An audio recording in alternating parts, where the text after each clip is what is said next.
I was trying to figure out where to start. And the way I can start this is on August 15, 2003, I slate that as the last day that I was an American. Because that night, I was handcuffed to a chair at the top of a nightclub and beaten by Denver police. And I now say I'm an African with American paperwork. And too many of my brothers went through that experience. I lost one of my brothers at the hands of the cops, Alonzo Ashley. And so this poem is based on the fact that America is habitually ahistorical. And there are a few reminders that we need to refocus on when we see injustice pop up to realize that this has been with us for quite some time. So this poem is called Master Race, and it goes like this. I am convinced the American dreamers would rather live white than live free. Ta-Nehisi Coates. Philadelphia, March of 1888. A French doctor brags to the Mercury magazine of his leather shoes made from the tanned hide of an African. Says they are unrivaled in comfort in the leather trade, in jokes of literally keeping the downtrodden Negro beneath his feet. Argues that since his birth was foreign, not southern, and the leather from a black medical cadaver, this absolved him from being racist. Frederick Douglass said learning to read made him unfit to be a slave.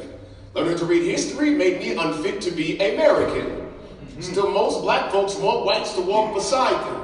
When we had the choice to fight for freedom or a world where race just didn't matter, more often black people chose the latter. Would rather dream patriotic than decapitate our captors. They say that race is the only European invention they refuse to take credit for.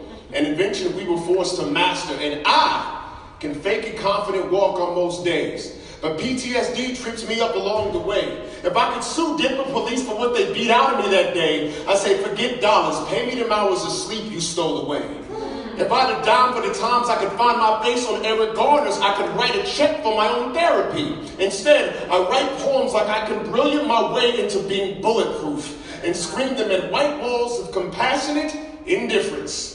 Because America's a lot like Egypt. It's built on denial, the national pastimes, not baseball, it's escapism. And no AME church shooting is going to wake them. You know, the saddest thing about Confederates is not them waving a loser's flag, is that they actually think they know what hate is. They feel like your bones are dynamite. There are sparks all around and can't afford the privilege of detonation. I descend from the strongest people to ever walk this earth, and on some days I can't stop crying. They made shoes from our flesh and bragged about it. And you grab your purse when I walk down the boulevard, like I'm going to bag snatch reparations from your MasterCard. And then it hits me, while Hollywood keeps getting their genres mixed up. Because 12 Years a Slave was the first horror film I've ever seen win Best Picture.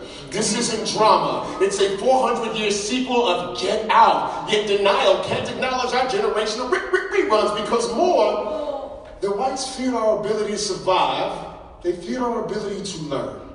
Listen to how well I speak the English language. What if we forgot compassion the way I forgot Mandinka? The way Bloods kill Crips make their blood run cold at the thought of us changing our targets. Because when we cried out for pity, you kept walking.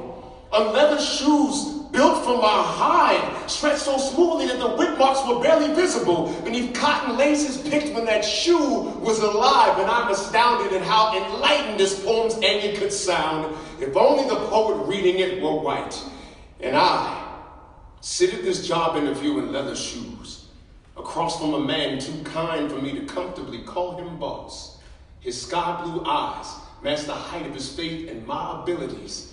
And in this snapshot of America, we're literally dying to believe. Thank you very much.